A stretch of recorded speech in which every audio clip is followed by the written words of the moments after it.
We're going to use Cramer's rule to solve systems of 3 equations, but that requires us to find determinants of 3 by 3 matrices.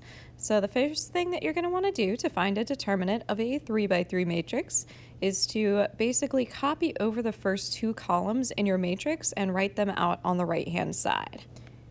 Then we're going to kind of look at our diagonals here, starting in the upper left corner, stretching down and towards the right. We've got 3 diagonals going that direction. We're going to multiply the numbers in each diagonal. So 4 times 1 times 3 is 12. And then -2 times -2 times 2 is 8.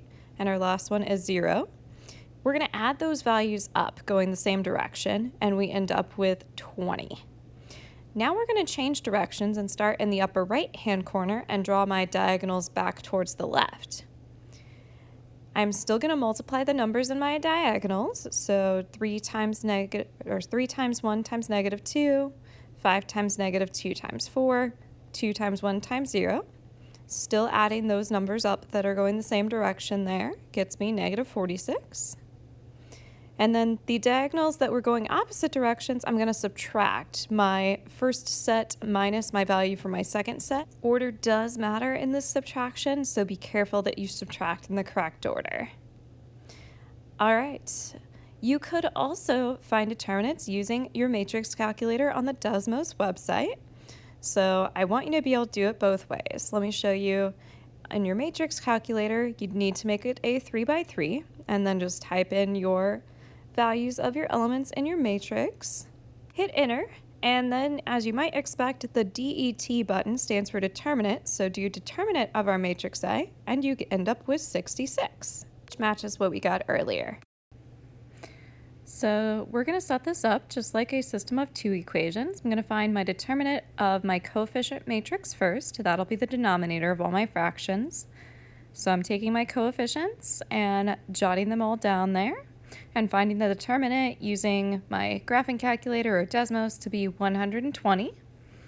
Now to find the value of x, I'm going to take that coefficient matrix, and since I'm solving for x, I'm going to change my coefficients in my x column to be the values of my constants on the right-hand side of my equation. So I'm going to put 261 in there. It'll be over my 120 that I got for my determinant of my coefficient matrix. Now for y, I'm still going to go back to that same coefficient matrix. I'm copying it. I'm going to change the y coefficients column into my constants of 2, 6, and 1 since I'm solving for y. Still going to be divided by 120. And then same idea for finding the value of z, taking that coefficient matrix one last time and just replacing my coefficients in my z column with my constants of 2, 6, and 1, and then still dividing that result by 120. So if I use a graphing calculator to get my determinants of those matrices and my numerators, I'll end up with x equals 1, y equals 36 over 120 or 3 over 10, and z equals 48 over 120 or 2 over 5.